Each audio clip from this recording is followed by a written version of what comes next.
नमस्कार, मैं हूं प्रतीक त्रिवेदी। भैया जी कहीं में आपका एक बार फिर स्वागत है।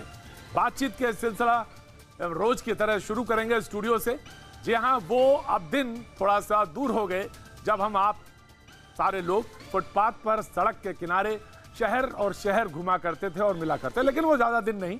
उस उम्मीद यही है कि आपकी मुस्कुराहट, आपकी बातचीत उन तमाम सारी कठिनाइयों को, परेशानियों को दूर कर देगी।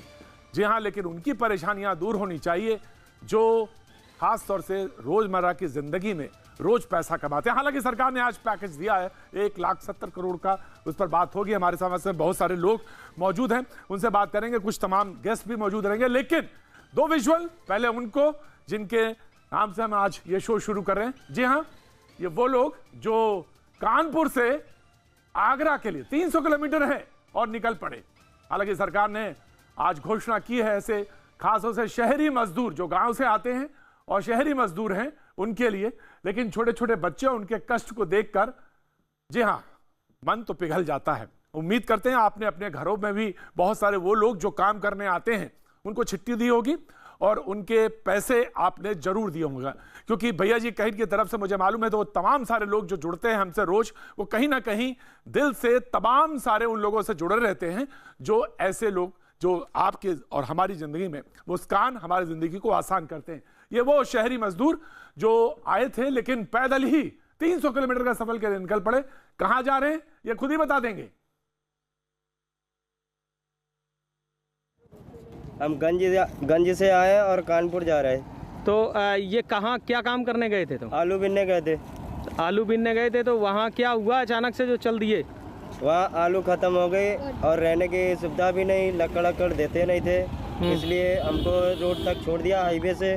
फिर कोई साधन नहीं, फिर जो साधन नहीं मिला तो हम बच्चों को कंधे में बैठाला और बैठाल के चलते बने हुए। ये मजदूर होते हैं, ये जिंदा दिली हो, यही हिंदुस्तान है। ये 300 किलोमीटर क्या बच्चों को कंधे में बैठाला और निकल पड़े। लेकिन साहब इस वक्त ये बेहद खतरनाक है और लिहाजा उम्मीद करते हैं कि अब वो जहां भी होंगे वो राहत पैकेज जल्दी से जल्दी, आज हम इस पर भी बात करेंगे, वहां तक पहुंचेगा। और आपके आसपास ऐसे अगर लोग हैं जो दूर शहर के हैं और आपके यहां काम करने आए हैं या आसपास के इलाकों में काम करने आए हैं, प्लीज वो जो सोशल डिस्टेंसिंग है, दूरी बना के खाना डिस्ट्रीब्यूट करने का इंतजाम जरूर करें। कुछ ना कुछ एक आदमी अपॉइंट हो जो वो उनको करे, ये जरूर करेंगे तभी बहुत सारी चीजें आसान होंगी। जी हाँ, हमारे आपकी जिंदगी में ऐसे बहुत सारे लोग जुड़े हैं जो इस वक्त परेशानी में, लेकिन उनको अपनी सेहत का ख्याल नहीं है, ये जरूर ध्यान रखना चाहिए। चंडीगढ़ का एक विजुअल है, मैं वो भी आपको दिखाता हूं।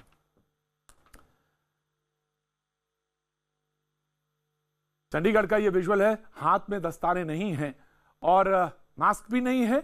होना चाहिए, बिल्कुल होना चाहिए, जिस भी RWA से या जिस भी म्युनिसिपल कॉर्पोरेशन से। हालांकि पीछे एक शख्स को मैं देख रहा हूं, इनको भी देख रहा हूं कि मास्क है, लेकिन बाकी लोगों जो छिड़काव कर रहे हैं हाथ में ग्लव्स नहीं है। होने चाहिए, 100% होने चाहिए। उम्मीद करते हैं कि इसकी व्यवस्था होगी और ये दृश्य कम से कम दिखेंगे और बेहतर चीजें नजर आएंगी। ये वो चीजें जो हो रही हैं जिसका अपडेट हम आपसे रोज करते हैं, आपसे बातचीत करते हैं। लेकिन आज का जो मेहमान है मैं उनसे पहले तारुफ करा दें, क्योंकि कल कुछ ऐसा हुआ कि बातचीत में कुछ लोग नहीं जुड़ पाए थे, बात नहीं हो पाई थी। आज वो स्थिति ना बने। और हमारे साथ आरपी सिंह साहब, बीजेपी के प्रवक्ता, जुड़ रहे हैं। बहुत बहुत शुक्रिया आरपी सिंह साहब, थैंक यू सो मच। वहां पर कैनॉट प्लेस में हमारे साथ रेगुलर जुड़ते रहे, आज हमारे साथ हैं, बहुत बहुत शुक्रिया, thank you so much. Ankit Tiwari Italy में हैं और भारतीय हैं, वहीं रुक गए हैं, कह सकते हैं एक शब्द फंसे हुए हैं, आज हमारे साथ जुड़े हैं। उनका एक्सपीरियंस हम जरूर सुनना चाहेंगे और जरूर जानना चाहेंगे। और doctor Monika Mahajan, internal medicine Max Health Care से हमारे साथ जुड़ रही हैं, बहुत बहुत शुक्रिया, thank you doctor, thank you so much. आप सारे लोग हीरो हैं, आपको सैल्यूट है। सलीम मर्चेंट साहब गीतकार हैं और गायक हैं और आपकी मस्कान, मैं सच बताऊं ईमानदारी से, आज मॉर्निंग में जब बात हो रही थी कि उनको रखना है, मैंने कहा जरूर रखो। बहुत सारी चीजें कभी कभी मैं फाइट करता रहता हूं, मैं समझता हूं हम तमाम सारे लोग जो यहाँ पे कैमरामैन मौजूद हैं, मैंने कहा उनको रखोगे, थोड़ा हंसेंगे, मुस्कुराएंगे, कुछ गुनगुना देंगे तो हम सारे लोगों का हौसला बढ़ जाएगा। तो जरूर रखो सलीम साहब को। बहुत बहुत शुक्रिया, बहुत कम समय के लिए हमारे साथ जुड़ेंगे आप, thank you so much, thank you so much. और हमारे साथ पुंडरीक गोस्वामी जी हैं, आध्यात्मिक गुरु हैं, हमारे साथ चंडीगढ़ से, पंचकूला से जुड़ रहे हैं, बहुत बहुत शुक्रिया। इंग्लैंड में पढ़ाई दीक्षा हुई है, सब उनकी पढ़ाई लिखाई हुई है, वो हमारे साथ मौजूद हैं, बहुत बहुत शुक्रिया, बहुत बहुत थैंक यू पुंडरीक साहब हमारे साथ जुड़ने के लिए। लेकिन सबसे पहले मैं अंकित तिवारी आपके पास आना चाहता हूं। अंकित, आप इटली में मौजूद हैं। फंसे शब्द का मैं नहीं कहना चाहता हूं, लेकिन आप रुके हैं वहीं पे, इटली में हैं। हालात इटली के क्या हैं आपसे बेहतर कोई नहीं बता सकता।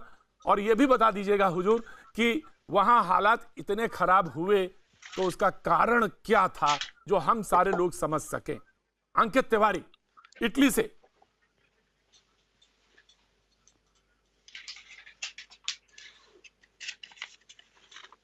अंकित, आपको आवाज आ रही है हमारी? हाँ आशुतोष जी बोलिए। जी अंकित, मैं ये कह रहा था कि आप वहां पे इटली में हैं। मैं ये जानना चाह रहा था कि वहां के हालात इतने खराब हुए तो क्यों हुए, और आप अभी वहां पे रुके हुए हैं, और इसका कारण भी आप लोगों को बताएं क्यों रुके हुए हैं और हालात इतने खराब हुए तो क्यों हुए इटली में। नमस्कार दोस्तों, ये हालात की आप बात करी जाए तो हालात यहाँ पे लगभग लोगों की गलतियों से हुए खराब। जितने भी हालात खराब हुए, जो भी सिचुएशन हुई, पैनिक की क्रिएट हुई, ये इसमें किसी की गलती नहीं थी। ये इटालियंस जो लोग हैं और जो इनकी भी गलती नहीं थी, और जो टूरिस्ट लोग यहाँ पे काफी आते हैं, थोड़ा उसकी वजह से पैनिक सिचुएशन हुई, जिससे कंटेमिनेटेड पूरा होता गया और लोगों को इसके बारे में पता नहीं चला। और आज नौबत यह आ गया कि लगभग 7,503 लोग यहाँ मारे गए हैं। और ये कहें कि लापरवाही जो हुई, आपने कहना है कि यह लापरवाही जो लोग वहां के हैं स्थानीय निवासी वो नहीं बल्कि टूरिस्ट थे, लेकिन जो यहाँ पे इंतजामात किए गए हैं यहाँ पे भारत में जहां के आप रहने वाले हैं, वो आपको लगते हैं कि 21 दिन का जो ये क्वारंटाइन किया गया है, कर्फ्यू जैसा कहा गया है, ये बेहतर रिजल्ट देगा, और ये शायद इटली में नहीं हो पाया? नहीं, क्वारंटाइन सरकार, केंद्र सरकार और राज्य सरकार अपनी तरफ से बहुत अच्छा काम कर रही है। बस इसमें लोगों को अवेयर करने की जरूरत है, लोगों को अवेयर होना पड़ेगा। और जब तक लोग अवेयर नहीं होंगे, घरों से बाहर ऐसे ही निकलते रहेंगे, तो इन्फेक्शन का जो कंटेमिनेटेड लोग और होते रहेंगे, तो ये चैन नहीं टूटने वाली है। तो बेसिकली क्या करना है, हमें चैन ब्रेकअप करनी है और लोगों को जागरूक करने की बहुत जरूरत है। मतलब आप ये कहना चाहते हैं कि इटली में नहीं हो पाया, ये इटली में नहीं हो पाया, उसकी वजह से ये हालात बने वहां? हाँ, बेसिकली यही बात है। इटली में क्या हुआ, इटली में सिचुएशन पैनिक मोड में चली गई थी, क्योंकि जब लोगों को जब तक समझ आता कि क्या हुआ है, तब तक यहाँ 7 दिन के अंदर 233 लोग मर चुके थे। और आप इस बात का अंदाजा लगा सकते हैं इसी बात से कि लगभग 18 दिन में यहाँ 7,200 लोग मारे जा चुके हैं। और अब यहाँ पे कोरोना वायरस आपका 4th स्टेज में पहुंच चुका है, और 4th स्टेज में अब यहाँ पे बिल्कुल ही मतलब हॉस्पिटल सारे फुल हो चुके हैं। बल्कि अदर कंट्रीज भी हेल्प कर रही हैं। क्यूबा से भी 32 डॉक्टर्स आए थे और 15 नर्स आई थी। रशिया भी हेल्प कर रहा है। चाइना से 3 प्लेन्स ऑलमोस्ट आ चुके हैं। 18 दिन में कितने आपने बताया अंकित? आपने बताया 18 दिन में कितनी मौतें हुई? क्यूबा से लगभग यहाँ पे 32 डॉक्टरों की टीम आई है और 16 नर्स की टीम आई है। इवन काफी कंट्रीज भी हेल्प कर रही है। 18 दिन में कितनी मौतें हुई आपने कोरोना कहा? वायरस अपना ये विकराल रूप ले चुका है कि आउट ऑफ सिचुएशन कंट्रोल होती जा रही है। आपको आवाज मिल रही है? 18 दिन में आपने बोला, एक नंबर बताया, कितनी मौतें बताई आपने? हाँ 18 में यहाँ पे कम से कम 7,270 लोग मारे जा चुके हैं अब तक। 7,370। इससे अंदाजा लगाइए आप कि ये कितना भयावह है कि सिर्फ 18 दिनों में। सलीम मर्चेंट साहब बैठे हैं। मैं सलीम साहब, मौतों का जिक्र हो रहा है, भयावहता का जिक्र हो रहा है, और बार बार ये चीजें डरा भी रही हैं लोगों को। आप कुछ आज कहना भी चाहते होंगे और अपनी तरह से भी कहना चाहते होंगे, और जो परिचित अंदाज है आप उससे भी कहना चाहते होंगे। इसके बाद मैं पुंडरीक जी के पास जाऊं, लेकिन मैं सलीम साहब आपसे जानना चाहता हूं।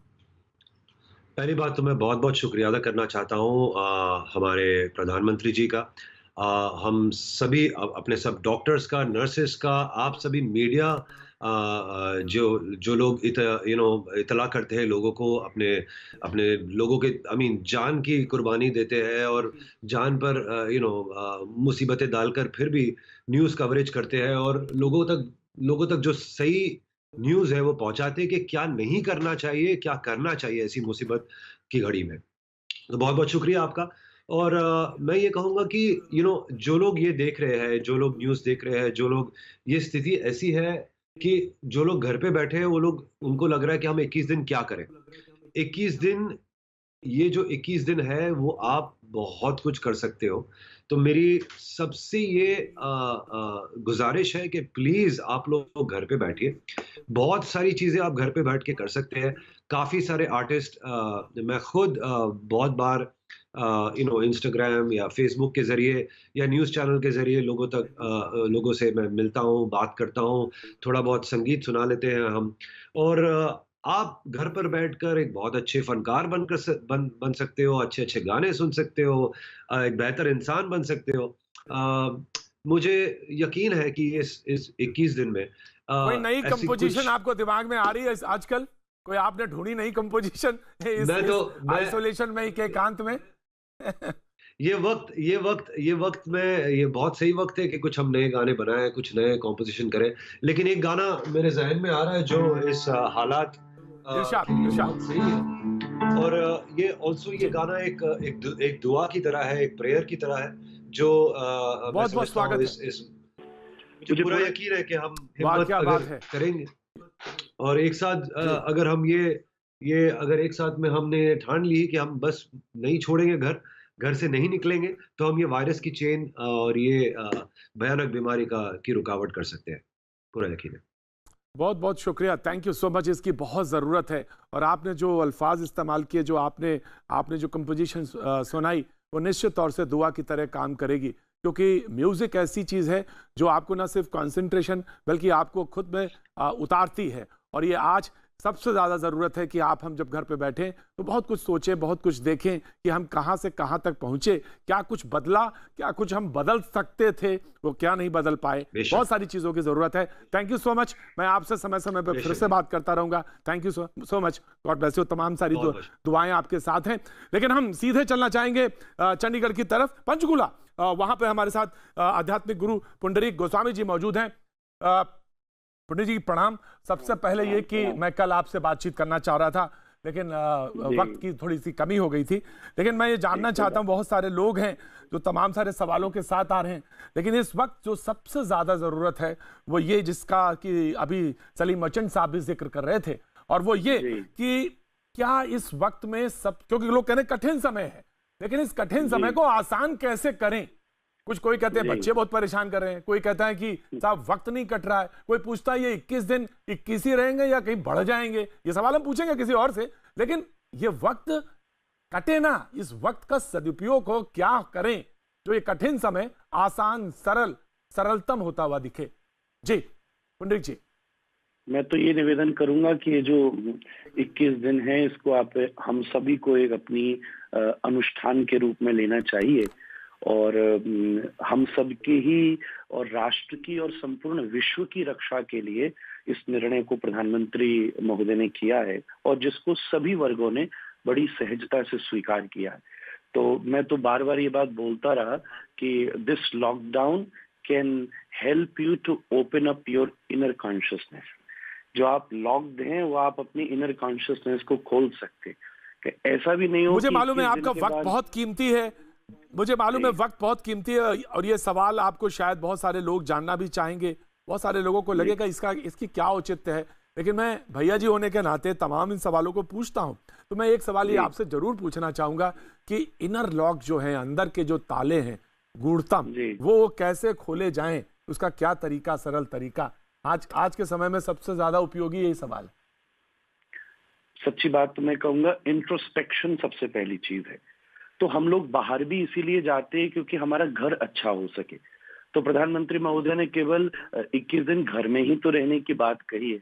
अगर बहुत लोग बाहर जाके अपने घर को व्यवस्थित न कर सके तो बाहर जाने का भी आनंद उनके जीवन में नहीं होगा। तो 21 दिन मैं ऑलवेज कहता रहा हूं कि ये it is just like a dressing room. हम जब रेडी होते हैं तो स्नान की क्रिया के बाद ड्रेसिंग रूम में होते हैं और फिर तैयार होके सबके सामने आते हैं।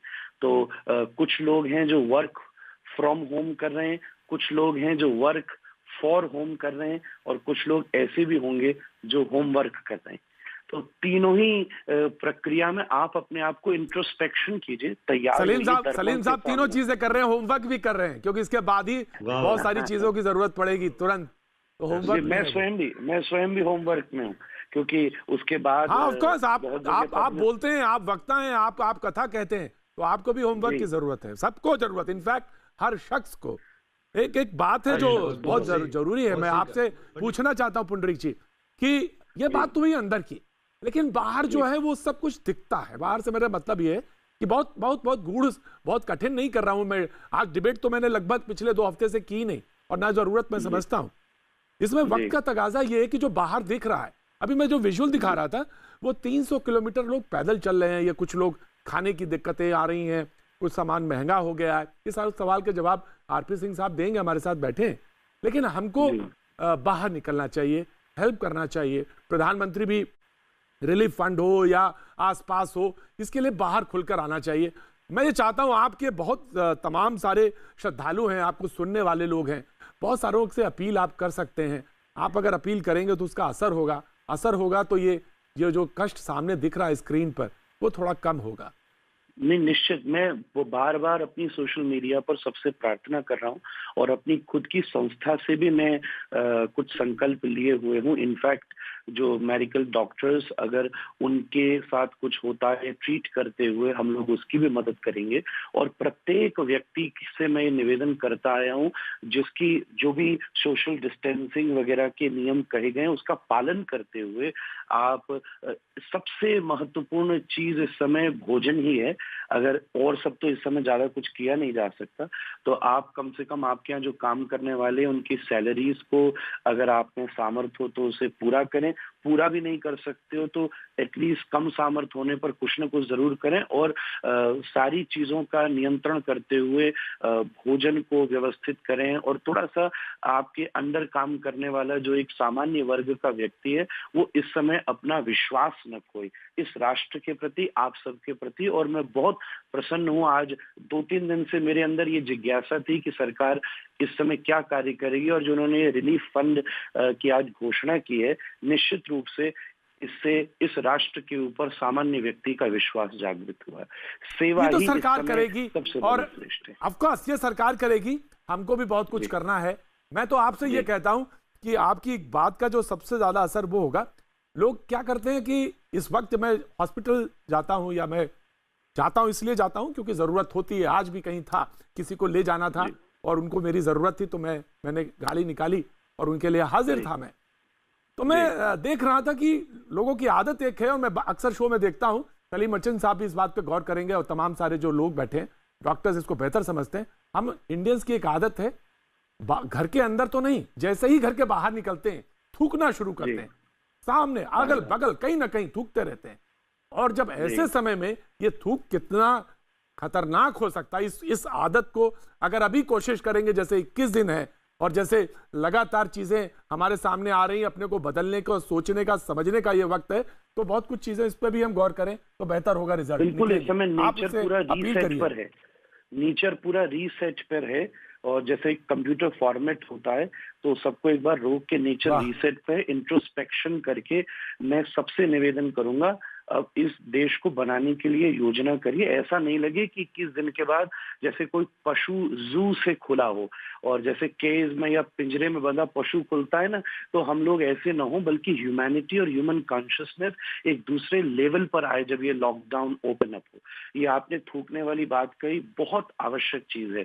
पता नहीं क्यों मुझे तो ये सोचना चाहिए कि ये धरती जिसको हमारी संस्कृति माता कहती है, और ये भारत जिसके लिए बड़े बड़े जवान और आज पूरे पुलिसकर्मी, डॉक्टर्स, उन सबको तो मैं प्रणाम करता हूँ। आयुर्वेद कहता है वैद्यो नारायणो हरि, इस समय में भगवान का दर्शन करना चाहिए। जिस देश की रक्षा के लिए पूरी दिन भर लगे हुए हैं, कैसे उस पर थूका भी जा सकता है। जहां तो ऋषियों ने सिर के बल चलने की बात कही है, बिल्कुल ऐसा आचरण नहीं। स्पर्श को हमारे यहाँ का प्रणाम इस समय पूरा बहुत अच्छी बात कही आपने, बहुत अच्छी बात कही। नमस्कार करना चाहिए।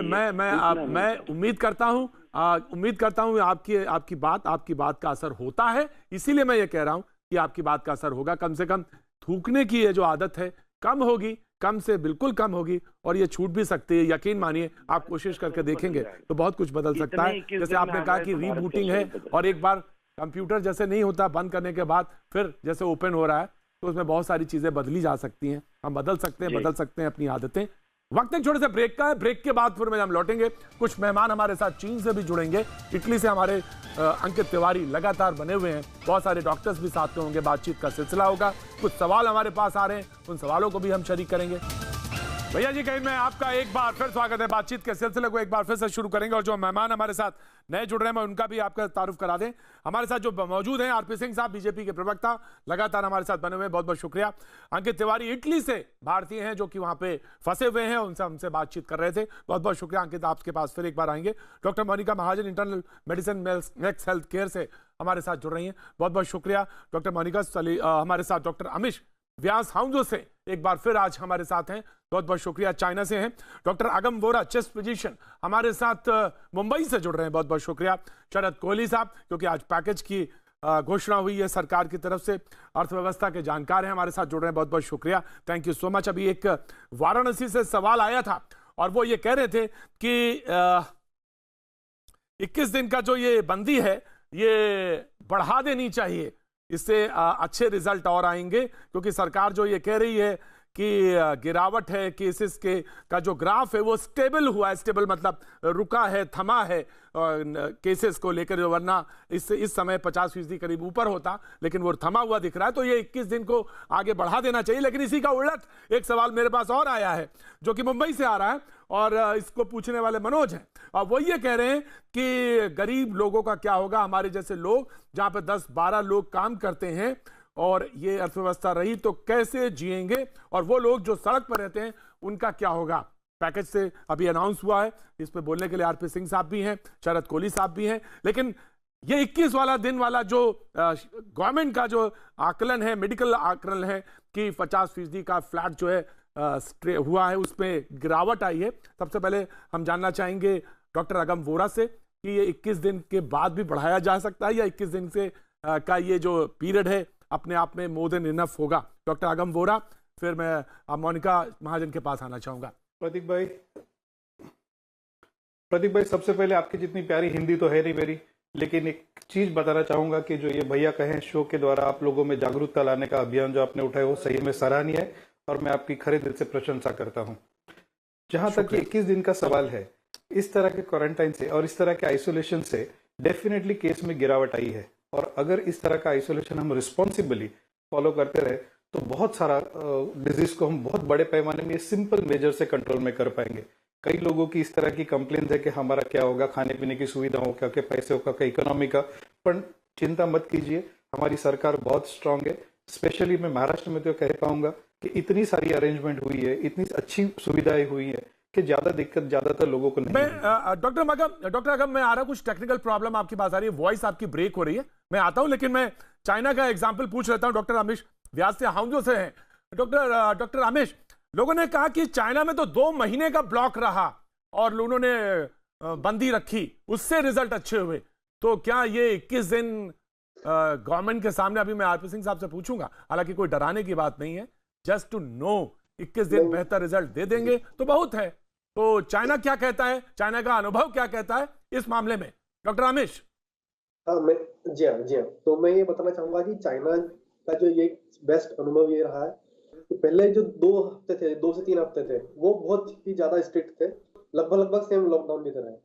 उसके बाद जो धीरे धीरे ढिलाई हुई है, उसमें धीरे धीरे मतलब जो उसमें बदलाव आते गए हैं केसेस के हिसाब से, जैसे केसेस स्टेबल हुए, कम हुए हैं, जो केसेस बढ़ने का घटने ग्राफ है वो स्टेबल हुआ है या ज्यादा कम हुआ है, उसके हिसाब से भी पॉलिसी चेंज होती है। हो सकता है 21 दिन की बजाय हो सकता है 15 दिन में भी ठीक हो जाए, या हो सकता है 21 दिन को 2-4 दिन और एक्स्ट्रा बढ़ाना पड़े, तो उसमें ऐसी घबराने वाली बात नहीं है। और दूसरा ये है कि लेटेस्ट अभी रिसर्च आई है कि ब्लड प्रेशर की वजह से, ब्लड प्रेशर और कोविड-19 जिसको है उसकी मोर्टेलिटी 6% हाई है कंपेयर टू लेटेस्ट रिसर्च ये है। तो उस हिसाब से हमें इंडिया में हाल फिलहाल जो डायबिटिक और जो बीपी के जो पेशेंट्स है उन्हें बहुत ज्यादा ध्यान रखना है। तो 21 दिन नहीं, आपको महीना भर ही मान के चलो।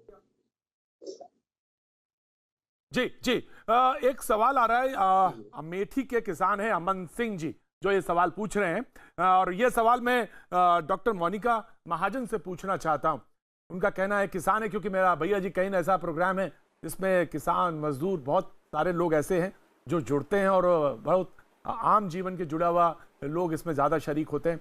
वो कह रहे हैं कि साहब हमारी फसल खड़ी हुई है, हालांकि बहुत सारी तो चौपट हो गई इस पानी में और ये ओले ने खराब कर दी, जो गिरा उसने खराब कर दी। लेकिन क्या हम लोग गेहूं की कटाई के लिए मशीनों को खेत में ले जाने के लिए अनुमति हमको मिल पाएगी या नहीं, क्योंकि फसल पककर खड़ी है और क्या हमको भी कोरोना होने का खतरा है, इसके बाबत डॉक्टर साहब से पूछा जाए।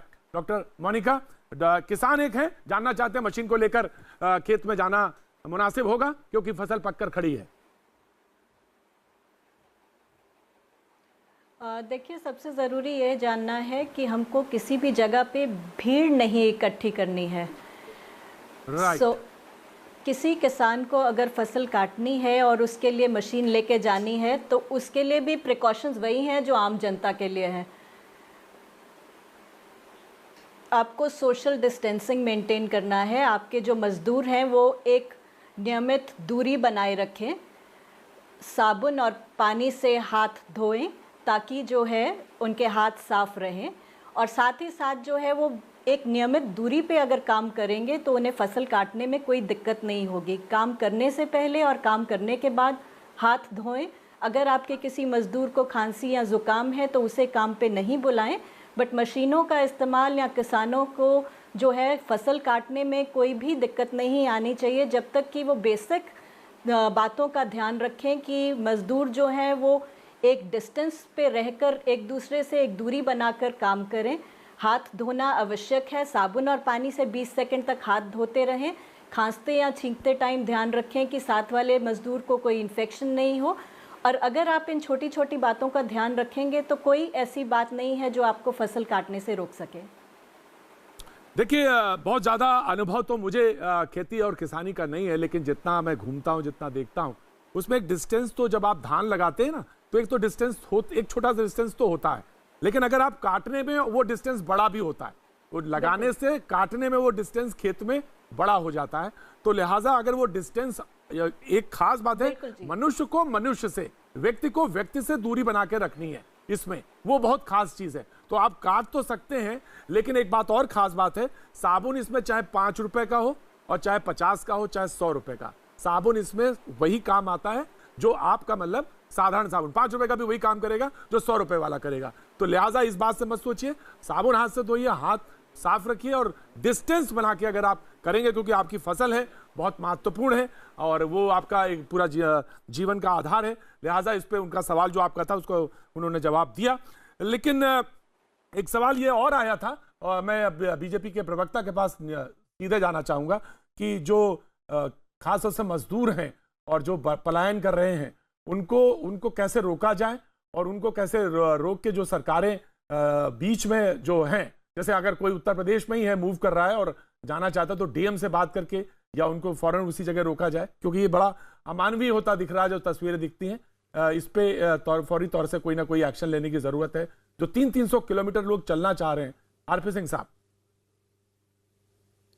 देखिए, प्रतीक, मोदी जी के भारत सरकार के आज के फैसले के बाद जो आज पैकेज अनाउंस किया है गरीब और मजदूर के लिए और किसानों के लिए, उसके बाद मुझे लगता है कि बहुत दिक्कत होनी चाहिए। जहाँ पे भी जो है वहाँ पर उसको सुविधा मिलेगी। आज तय कर दिया कि 5 किलो अनाज फ्री मिलेगा, 1 किलो दाल मिलेगी, हर महीने मिलेगी, 3 महीने लगातार मिलेगी। हर जनधन खाते में 500 रुपये हर मास पहुँचाए जाएंगे बहनों को, ताकि उनको थोड़ी सुविधा हो। गैस सिलेंडर से पे कोई पैसा नहीं लिया जाएगा अगले 3 महीने तक। जिनको गैस सिलेंडर मिले हैं सरकारी योजना के अंतर्गत, उनसे 8 करोड़ से ऊपर लोग ऐसे को, तो मिलाकर लगभग 1 करोड़ से ऊपर लोग ऐसे जिनको सरकार ने किसी न किसी ढंग से सुविधा पहुँचाने की कोशिश की है, आर्थिक सुविधा पहुँचाने की कोशिश की है। तो मुझे लगता है उसके बाद बहुत ज़्यादा कष्ट होना चाहिए। फिर भी मैं चाहूँगा कहीं ऐसा कुछ होगा तो उसकी चिंता सरकार करेगी। भाजपा पार्टी की ओर से भी मैं एक सेकंड भाजपा पार्टी अपनी ओर से, जैसे मुझे अपने बाकी दूर है, मुझे अपने मोहल्ले में जो मेरे मजदूर काम कर रहे हैं बिल्डिंग साइट पे, उन पे चिंता करने का काम मैंने लिया। ऐसे ही भाजपा का प्रत्येक कार्यकर्ता देश में हर जगह पर 5 ऐसे परिवारों की चिंता करने का उन्होंने तय किया। तो उससे भी एक हम चाहते हैं बाकी पार्टी भी करें, ये नहीं हम भाजपा के नाते, इसमें पॉलिटिकल नहीं है, इसमें कांग्रेस भी करे, इसमें समाजवादी पार्टी करे, सब पार्टियां ये समय मैं बता दूं सिंह साहब, कार्यकर्ता सिंह साहब, एक सवाल ये भी आया था और वो हमारे ऊपर इल्जाम लगा रहे थे कि भैया जी आपने विपक्ष को बुलाना बिल्कुल बंद कर दिया है, ये ठीक नहीं है, क्योंकि सवाल कौन पूछेगा बीजेपी से कि हमारे पास जो सुविधाएं हमारे तक पहुंचनी चाहिए वो कैसे मिलेंगी। मैंने अभी कहा, मैंने इसको इसलिए कहा कि सारी पार्टी को करना चाहिए। मैं एक उदाहरण देता हूं, 3 दिन पहले, आपको मेरा ट्वीट चेक करें, 3 दिन पहले ये कष्ट आया था दिल्ली के अंदर की डॉक्टर्स को, नर्सेस को, पैरामेडिकल स्टाफ जो कोरोना पेशेंट चेक कर रहे थे, उनको लोगों ने अपने घर से निकालना शुरू कर दिया। मैंने कहा मेरे घर का जिस कमरे में बैठा हूं ये कमरा मैं खाली कर देता हूं, क्योंकि यहाँ पे टीवी डिबेट होती है, कुछ है नहीं, 2 लोग आराम से रह सकते हैं, उनके खाने पीने का इंतजाम मेरे घर से होगा। तो इस प्रकार समाज को भी आगे आना पड़ेगा और हमको अपने आस पड़ोस की, अपने समाज की भी चिंता करनी पड़ेगी। वो ये इसलिए नहीं कि मैं भाजपा का करता हूँ, इस देश की संस्कृति है, इस देश की मूल संस्कृति में है कि हम लोग जब विपदा होती है एक दूसरे की चिंता करते हैं। हमारे यहाँ गुरुद्वारे में, मंदिर में जाकर पाठ पूजा करने से बड़ी पूजा है, तो हम इसको लागू करेंगे तो देश, और दूसरा ये कि देश सेफ हाथों में है। मैं इसलिए नहीं कि मेरी पार्टी के कारण से कह रहा हूँ, आज दुनिया कह रही है कि प्रधानमंत्री मोदी जी की इस बात पे तारीफ करिए कि जिस ढंग से पूरी सिचुएशन को डील कर रहे हैं वो तारीफे काबिल है, और हमें पूरी अपेक्षा है। आप 21 दिन कह रहे हैं, जरूरत पड़ेगी तो 21 दिन से बढ़ना पड़े, परंतु एक जान, एक जीवन जरूरी है, उसकी चिंता के लिए जो भी करना पड़ेगा वो करेंगे। सवाल है योगदान बार आ रहा है लोगों के दिमाग में आ रहा, क्या ये 21 दिन बढ़ सकते हैं? बहरहाल वो अलग की बात हो, डॉक्टर्स तय करेंगे। वो जो कोविड की टास्क फोर्स है, वो जो एनालिसिस करने वाले हैं, वो लोग अगर जरूरत है तो करेंगे, और करना चाहिए, लेकिन उसके इंतजाम होने चाहिए। शरद कोहली साहब बैठे हैं, अर्थशास्त्री हैं, और मैं आऊंगा आपके पास। अगर मैं आ रहा हूं क्योंकि कुछ प्रॉब्लम थी आपकी वॉइस में, डॉक्टर साहब मैं आ रहा हूं आपके पास। शरद कोहली कुछ कहना चाह रहे थे। जी शरद। मैं ये कहना चाह रहा था प्रतीक, जिस तरीके से सरकार ने रिस्पॉन्ड किया है इस पे, 2 दिन पहले उन्होंने उन बिजनेसेस की प्रॉब्लम सॉल्व करी जो कि कंफ्यूज थे 31 मार्च को लेके, पर आज जो पैकेज अनाउंस किया है, और मैं भी देख रहा था जो पलायन हो रहा था प्रतीक शहर से गांव की तरफ, एक जगह तो मैंने देखा कि 1000 किलोमीटर का डिस्टेंस एक फैमिली तय करने के लिए तैयार थी, निकल पड़ी थी। तो वो पलायन देख के बहुत डर लग रहा था कि ये लोग सारे वहां चले जाएंगे, इनका रास्ते में क्या होगा, इनके पास पैसे नहीं है, इनके पास खाने को नहीं है। मुझे लग रहा है आज जो पैकेज अनाउंस हुआ है उससे बहुत बड़ी राहत मिलेगी। और इस पैकेज में प्रतीक एक खास बात मैं आपको बताऊं, मुझे शरद मुझे लगता है कि अगर कंसर्निंग डीएम्स जो हैं जिले के, वो क्योंकि हाईवेज पर हैं, तो हाईवेज को अगर वो थोड़ी सी, क्योंकि पेट्रोलिंग होती है वहां पे, जिस जिले के नजदीक पहुंचते हैं वहां पेट्रोल कार खड़ी होती है, तो वो इंश्योर करें इस बात को और उनको रोके, और उनको डीएम के पास फंड्स होते हैं, गवर्नमेंट ने फंड रिलीज किए हैं, अनाउंस किया है, तो उनको रिलीफ मिलने चाहिए। और ये अमानवीय है कि कोई 300 किलोमीटर पैदल चले, कोई ग्वालियर से जा रहा है साहब, उम्मीद करिए बदायूं तक, और मैं ये कोई चीज ठीक नहीं, समझने वाली है। और प्रतीक एक बड़ी रोचक और बड़ी अच्छी बात है, जो रिलीफ पैकेज अनाउंस हुआ, आपसे बढ़कर इसको किसको पता होगा, उसमें यह हुआ कि चाहे 20 करोड़ जनधन जो महिलाओं के खाते हैं उसमें पैसा जा रहा है, जो लोग उज्ज्वला योजना में जो महिलाएं बेनिफिट ले रही हैं, सिर्फ हम पीएम किसान के जो 8.69 करोड़ 2000 रुपए डालने का निर्णय हुआ है उसको छोड़ दें, तो बाकी जो डीबीटी, डायरेक्ट बेनिफिट ट्रांसफर जिसको बोलते हैं, वो महिलाओं के हुआ है। तो ये क्या बता रहा है कि महिला के खाते में अगर आप पैसा डालते हैं प्रतीक, तो सारे परिवार को पहुंच जाता है। क्षमा कीजिएगा, आप भी पुरुष हैं, मैं भी पुरुष हूं, यहां और भी पुरुष, उन सबसे क्षमा मांगते हुए मैं कहता हूं कि पुरुषों के खाते में जाता है तो शायद वो सारे परिवार तक शायद ना पहुंच पाए। लेकिन एक सवाल का जवाब दे दीजिए बहुत जल्दी से, ब्रेक पे जाना है मुझे, एक ब्रेक पे जाना है। छोटे व्यापारी हैं आर.के. अरोरा जी, और कह रहे हैं कि मेरे पास एक छोटी सी फैक्ट्री है, कारोबार है मेरा, 8-10 लोग काम करते हैं, इस पे बीजेपी के प्रवक्ता भी जवाब दे देंगे बहुत जल्दी से तो अच्छा रहेगा। जीएसटी जैसे कुछ ढील छूट की उम्मीद रखते हैं साहब, ऐसे समय में, कठिन समय में, वैसे ही स्लम वो आया था, डाउन हुआ था, और इसके बाद तो बहुत मुश्किल हालात बन जाएंगे। आप अगर ये सवाल पूछ देंगे तो बहुत मेहरबानी होगी। शरद बहुत छोटा सा, और फिर मैं आर.के. सिंह साहब से फिर ब्रेक पे जाऊंगा। बिल्कुल, देखिए इसका राहत पैकेज मुझे पूरी उम्मीद है आने वाला है। पहले एमएसएमईज के लिए आया, जो लोग कंपनीज कंप्लायंस करती हैं, आज गरीबों के लिए आया। अगला जो पैकेज आएगा, मुझे पूरी उम्मीद है कि वो जो मिडिल क्लास है और जो छोटे व्यापारी हैं उनके लिए निकल के आएगा, जिससे उनको राहत मिल सके, चाहे वो जीएसटी हो, चाहे उनके लोन्स हो, चाहे उनकी ईएमआई हो, चाहे उनका जो भी कुछ होता है एम्प्लॉयमेंट से रिलेटेड। मुझे लग रहा है उसका पूरा एक स्टिमुलस पैकेज तैयार करके आएगा। असल में प्रतीक दिक्कत क्या है कि अभी मालूम नहीं है कि ये 14 अप्रैल तक जाएगा या उससे आगे जाएगा, तो आप पूरे लॉस का आकलन ठीक से यही सवाल बार बार आ रहा है, मुझे मालूम है। इसका आगम डॉक्टर अगम वोरा और जो डॉक्टर मोनिका हैं, वो सही जवाब वही दे पाएंगी कि इसको क्या कैसे एनालिसिस करेंगे वो। लेकिन बीजेपी के प्रवक्ता से अगर वो थोड़ा सा मुझे टाइम दे और बुरा ना माने तो जवाब आपसे ब्रेक के बाद आके ले लूं, ये आपको तय करना है। अगर आप अभी देना चाहेंगे तो अभी दे दीजिए, नहीं तो मैं ब्रेक के बाद भी पूछ सकता हूं आपसे, जैसा आप तय करें। बड़ा एक छोटा सा जवाब है कि प्रधानमंत्री मोदी जी सब वर्गों के लिए संवेदनशील हैं। आज उन्होंने एक वर्ग के लिए जो गरीब बिल्कुल जो पंक्ति में आखिरी व्यक्ति उसकी चिंता करी है। अभी बाकी वर्गों के लिए भी पैकेज आएगा। अभी कुछ दिन पहले जीएसटी में और बाकी जगह टैक्सेस में रिलीफ दिया, टू डेट शिफ्ट करी। अभी बाकी पैकेजेस भी आएंगे, चिंता ना करें, धैर्य बनाए रखें। ये इस समय है धैर्य बना के रखने का, और प्रधानमंत्री मोदी जी पे यकीन रखें। बहुत अच्छी बात, बहुत अच्छी बात। कम समय में आपने सही चीज कही कि धैर्य रखें। उम्मीद है अरोड़ा साहब को इस बात पे थोड़ा सा राहत मिली होगी कि पैकेज आएगा। वक्त एक छोटे से ब्रेक का, ब्रेक के बाद जो लगातार सवाल कहा जा रहा है कि क्या ये 21 है या ये बढ़ सकता है, तय तो डॉक्टर्स करेंगे, तय ये टास्क फोर्स करेगी, तय ये कैबिनेट में आके होगा कि आगे क्या होना है, कैसे करना है, और ये तय इस बात से होगा कि हम संयम कितना बना के रहे, घर पे कैसे रहे। तो अभी ग्राफ तो ये कह रहा है कि आप फ्लैट हुआ है, उस रफ्तार में नहीं बढ़ रहा है, लेकिन ये अगर और अच्छा हुआ तो ये जल्दी फैसला आएगा। नमस्कार भैया जी, कहीं पे आपका एक बार फिर स्वागत है। कुछ सवाल आ रहे हैं, लगातार आ रहे हैं। ट्विटर पर आशीष जी पूछ रहे हैं और आरपी सिंह साहब से पूछना चाहते हैं सवाल। मैं पूछूंगा, जरूर पूछेंगे कि एक छोटी सी हमारी फैक्ट्री है, हमने लेबरों को तो सैलरी दे दी है, मगर हमारा क्या होगा, सारी कमाई फैक्ट्री से है, माल डिलीवर नहीं होगा, पेमेंट नहीं आएगा, ईएमआई बिजली का बिल, हमारे लोगों का क्या होगा, हमारे धंधों का क्या होगा। लेकिन सवाल यह है कि हमारा क्या होगा, हमारा मतलब आपका आशीष, हमारा यानी मैं आप सब, कि कैसे रहें, कैसे बचे रहना है। लोग कह रहे हैं कि साहब वैसे ही भी मर जाएंगे, भूखों से मर जाएंगे। देखिए साहब, ऐसी बात नहीं है। इस मुल्क में बहुत सारा अनाज पैदा होता है और बहुत सारे लोग हैं। आरपी सिंह साहब उसका जवाब देंगे। आरपी सिंह साहब ने ब्रेक से पहले भी ये कहा था कि सरकार सबका ध्यान रखेगी, और उससे पहले भी अभी एक पैकेज अनाउंस हुआ है, उसके बाद भी अनाउंस होगा। प्रवीण जी हैं वाराणसी से, कह रहे हैं प्रतीक जी हंता के बारे में पूछिए डॉक्टर अमीश व्यास से, जो हांगजू से जुड़े हैं, जो हंता वायरस आ रहा है। प्रवीण जी, मैंने इनको पहले भी पूछा था और इस वायरस के बारे में उन्होंने कहा था ये बहुत पुराना है, कोई घबराने की बात नहीं है।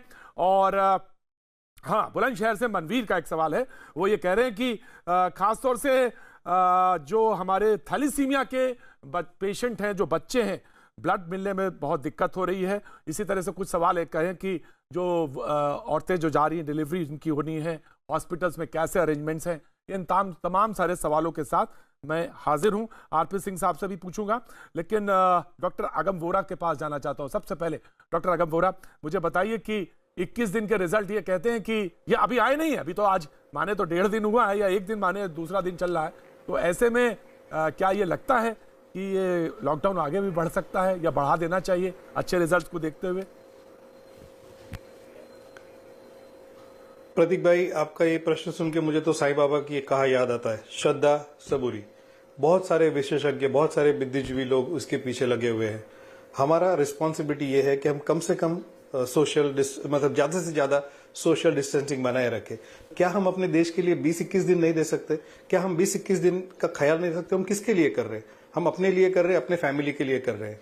डिजीज का इंक्यूबेशन पीरियड 14 दिन का है, यानी अगर आज आपको वायरस लगा तो 14 दिन तक वो आपके बॉडी में मैनिफेस्ट हो सकता है, और उसी के हिसाब से एक 21 दिन का टारगेट रखा हुआ है। जिस तरह से बहुत एनकरेजिंग रिजल्ट हमको मिल रहे हैं कि जिस तरह लास्ट थोड़े दिन के सोशल डिस्टेंसिंग से डिजीज का जिस तरह का प्रिविलेंस कम होने लगा है, हमें बहुत उम्मीद है कि इन 3 हफ्तों में हम काफी बड़ी मात्रा में डिजीज को कंट्रोल में कर लेंगे। तो लेट्स ऑल रिस्पॉन्सिबिलिटी एक 3 हफ्ते का ये सोशल डिस्टेंसिंग का एक प्रण ले ले और ज्यादा से ज्यादा उसको रिस्पॉन्सिबली निभाए। डॉक्टर अमीश, आपने चाइना में क्या एक्सपीरियंस था? जब 3 हफ्ते का हुआ तो लोगों ने तो कहा वहां तो 8 हफ्ते का था। तो ये जो हफ्तों का खेल है, लोग परेशान जरूर हैं, लेकिन रिजल्ट देख के कुछ लोग संतुष्ट भी हैं। जी हाँ, तो इसमें मैं 2 चीजें बताऊंगा। एक तो साइकोलॉजिस्ट की जो भूमिका थी वो बहुत ज्यादा अहम थी, मनोवैज्ञानिकों की, उन्होंने बहुत मदद करी। क्या होता है कि जब आप घर में कैद हो जाते हैं तो आप कई तरह के बुरे ख्याल आने लग जाते हैं, आप परेशान हो जाते हैं। तो उस टाइम सबसे जरूरी चीज है कि आपको अपने आप का जो मनोबल है वो स्ट्रॉन्ग रखना है। मतलब परिवार में सब आप आपसे समझाए, कोई समस्या हो तो हॉटलाइन जारी करी हुई सरकार ने, आप वहाँ सीधी बात करें। दूसरा ये है कि जो मैंने कल बताया था कि घर में कुछ भी हल्का फुल्का व्यायाम करें, या चल फिर लें, कुछ खाना ही खुद ही बना लें, साफ सफाई खुद कर लें, वेंटिलेशन करके रखें, वेंटिलेशन पूरा पर्याप्त रखें। तो उन चीजों से क्या होगा कि आप एक घर में अपने आप को एडजस्ट कर सकेंगे, ये सबसे जरूरी चीज है। तो वही, और खाने पीने की जो जैसी सुविधा है, जिस हिसाब से मतलब मुझे इंफॉर्मेशन मिल रही है पूरे मतलब भारत से कि सरकार ने हर व्यवस्था करी हुई है, खाने पीने की घबराने की जरूरत नहीं है। तो बस उस तरह से आप 21 दिन, जो पहले जो 21 दिन है वो निकाल लें, बाकी सब अपने आप मतलब संभावना यही दिख रही है कि भारत बहुत अच्छे मतलब इसमें करे, कंट्रोल करे। देखिए, परेशान होने की तो जरूरत नहीं, क्योंकि इस सवाल के चीजों के जवाब में आरपी सिंह साहब हमारे साथ मौजूद है, बहुत सारे सवालों के जवाब वो देंगे।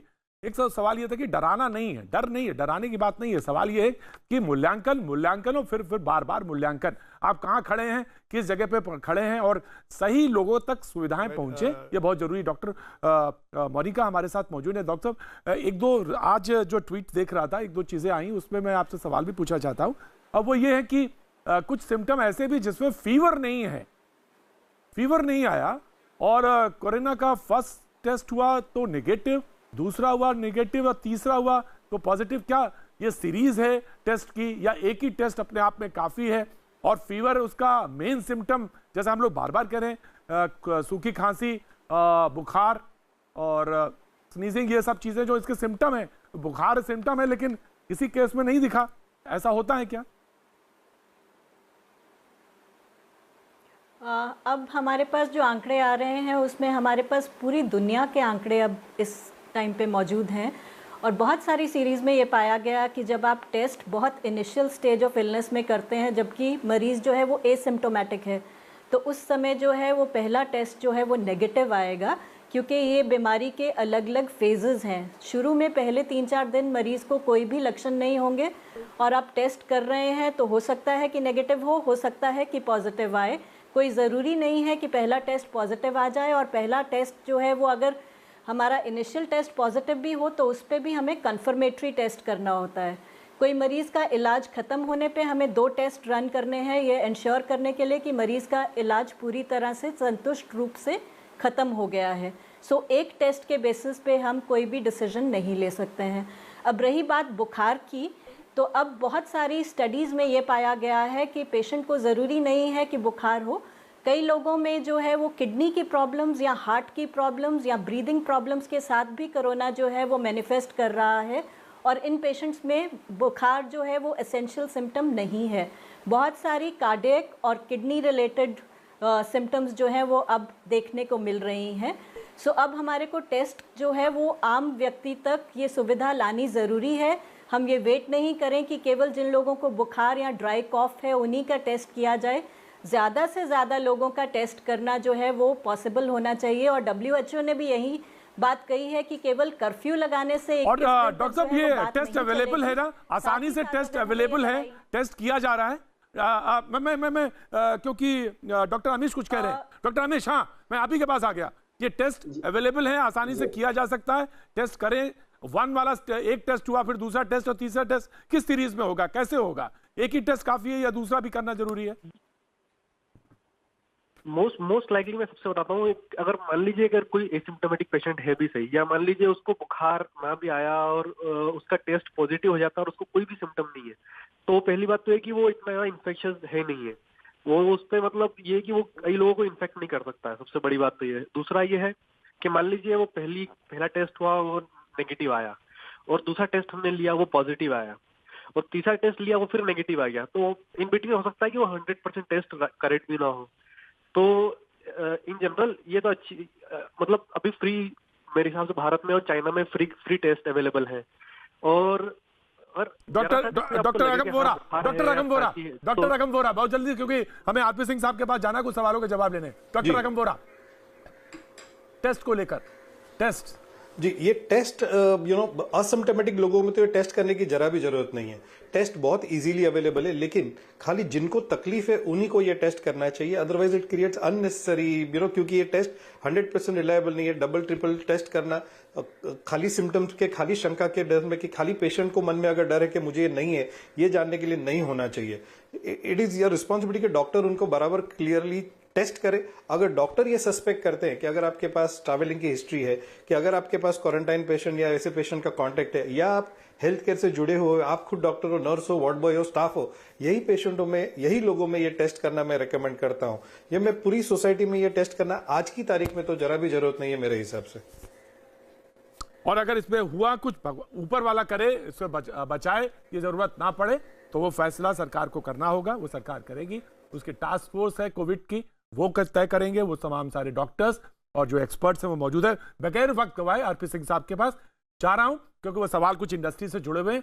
आरपी सिंह साहब, मैं आपके पास आऊं उससे पहले, थैलीसीमिया के पेशेंट जो ब्लड के लिए बार बार कह रहे हैं कि उनको जाने में आने में दिक्कत हो रही है, मैं गुजारिश करूंगा जिलों के डीएम से और जो तमाम सारे लोग देख रहे हैं, उनके जो अधिकारी हैं, खासतौर से स्वास्थ्य कर्मचारियों से, कि उनके ब्लड जो उनको बहुत रेगुलरली जरूरत पड़ती है और वो मंथली वो होता है, उनको जाना पड़ता है हर महीने, लिहाजा उनको ब्लड मुहैया हो, आसानी से हो, इसकी सुविधा कहीं ना कहीं किसी ना किसी तरह से कोई रास्ता जरूर खोजा जाए थैलीसीमिया को लेकर। लेकिन आरपी सिंह साहब, ये सवाल आया था और वो ये था खासतौर से कि हम एक छोटे व्यापारी हैं, फैक्ट्री चलाते हैं और हमारे पास जो दिक्कतें आ रही हैं, हमने तो कर्मचारियों को पैसे दे दिए हैं, लेकिन हमारा क्या होगा, हम अपनी इंडस्ट्री कैसे रन करें, दिक्कतों में है। आप हमारा सवाल आरपी सिंह साहब के पास रखें। जी सिंह साहब। प्रतीक, मैं दो बातें इसमें, इस सवाल से पहले एक उत्तर और दे दूं। ये जो टेस्ट वाला मामला है, भारत की एक कंपनी है माई लैब नाम से, उन्होंने एक टेस्ट निकाला है, वो एक ही टेस्ट होगा, उससे जानकारी मिलेगी। वो टेस्ट सस्ता भी और भारत में बनना शुरू हो गया। ये बड़ी सबसे बड़ी बात है कि मेक इन इंडिया वाला प्रोसेस आज यहाँ काम आ रहा है। दूसरी बात, मैं सारे इंडस्ट्री वालों से, स्पेशली छोटे उद्योगपतियों से और छोटे जो इंडस्ट्री चलाते हैं, उनसे रिक्वेस्ट कर रहा हूँ, बिल्कुल पैनिक मत करें। भारत सरकार की पूरी नजर है, जो जो चिंता सरकार कर सकेगी वो करेगी। आप पे बोझा नहीं आने दिया जाएगा। आपके एम्प्लॉयज की आप चिंता करें अभी, और भारत सरकार आपकी चिंता करेगी। इस बारे में सुनिश्चित रहिए। अगला पैकेज आपके लिए सरकार ने आज कहा कि समय आने पर हम करेंगे, परंतु आप उस पर बहुत परेशानी मत करिए। और हम भारत के वासी हैं, हम लोग एक दूसरे की चिंता करते। मैंने भी कहा, अगर हम नहीं करेंगे, हम कोई दुनिया के बाकी देशों जैसे नहीं है। हमारे में तो सभ्यता है हमारी की, हम तो एक दूसरे की चिंता करते हैं। आज आप थोड़ी चिंता करें, जो सरकार ने करना सरकार भी करेगी। बहुत बार हुआ है, सिंह साहब बोले हैं, मैंने बीच में टोका है उन्हें, बहुत बार हुआ सिंह साहब से नोक-झोंक हुई है, लेकिन आज वो बोल रहे हैं तो मुझे सुनने में अच्छा लग रहा है। उनकी बातें बड़ी बहुत ही सटीक हैं और बेहतर हैं और सुननी चाहिए, यकीन करना चाहिए। पेशेंस की सबसे ज्यादा जरूरत है। हाँ, यकीनन जो सवाल हैं वो जरूर पूछे जाने चाहिए। किसी ने कहा था कि इस समय मीडिया का काम है कि वो विपक्ष के लोगों को क्यों नहीं बुला रहा है। मैं बुलाना चाहता हूं, लेकिन आपके जितने भी तीखे सवाल हैं वो सब के सब रखना चाहता हूं। वो कह रहे हैं कि एक सवाल ये भी आया मेरे पास कि लोग हाईवे पे जा रहे हैं। साहब, मैंने तो सबसे पहले आपको विजुअल यही दिखाया था, लेकिन मीडिया नहीं पूछ रहा है, नहीं दिखा रहा। नहीं साहब, ऐसा नहीं है, मैं दिखा रहा हूं, सवाल भी पूछ रहा हूं। लगातार पैकेजेस का जो अनाउंस हुआ उसका मतलब क्या है ये भी बताने की कोशिश कर रहा हूं। और अर्थशास्त्री हमारे साथ बैठे जी, बहुत जल्दी से क्लियर करिए शरद जी, बहुत जल्दी। मैं देखिए, छोटा सा रिलीफ प्रतीक आज आया भी है उन छोटे व्यापारियों के लिए जहां 100 लोग काम करते हैं। और ये आपके लिए भी है कि प्रोविडेंट फंड का जो कटता है 12% कंपनी काटती है, 12% आप देते हैं, वो 3 महीने तक सरकार देगी। तो एक छोटी सी शुरुआत आज हुई भी है। दूसरी, मैं इनको सलाह देना चाहूंगा कि ये जो हो रहा है ये सबके साथ है, खाली इनके साथ नहीं है, सबके साथ है। तो आपने जहां पेमेंट्स देनी है, मैं सलाहकार के रूप में बात कर रहा हूं, जहां आपने पेमेंट्स देनी है, आपके वेंडर्स हैं, आप अपने खर्चों को थोड़ा संकुचित रखिए। वेंडर्स भी पेमेंट नहीं मांगेंगे क्योंकि एक चेन बनी हुई है और सभी के साथ है, आप अकेले इसमें नहीं है। तो मुझे लग रहा है वो जो सामूहिक जब हम देखते हैं तो इतनी दिक्कत नहीं आएगी, क्योंकि सबके साथ है और सरकार की तरफ से भी पैकेज जरूर निकल के आएगा। मैं आखिरी सवाल रखते रखते मैं जानना चाहता हूं। वो कहती हैं, सुनीता जी हैं, कह रही हैं कि वक्त नहीं कट रहा, क्या करें भैया जी? कहीं देखिए, बहुत सारी चीज मैं कोशिश कर रहा हूं इसमें भी चेंजेस लाने की, और कोशिश करूंगा कोई नंबर भी दूं और आप बात करिए, अपने सवाल पहुंचाइए। बहुत सारी चीजें क्रिएटिवली करी जा सकती हैं, जोड़ी जा सकती हैं, हम कोशिश करेंगे अकोमोडेट करें। लेकिन अभी वक्त है प्रीति रघुनंदन का, वो आ चुकी है।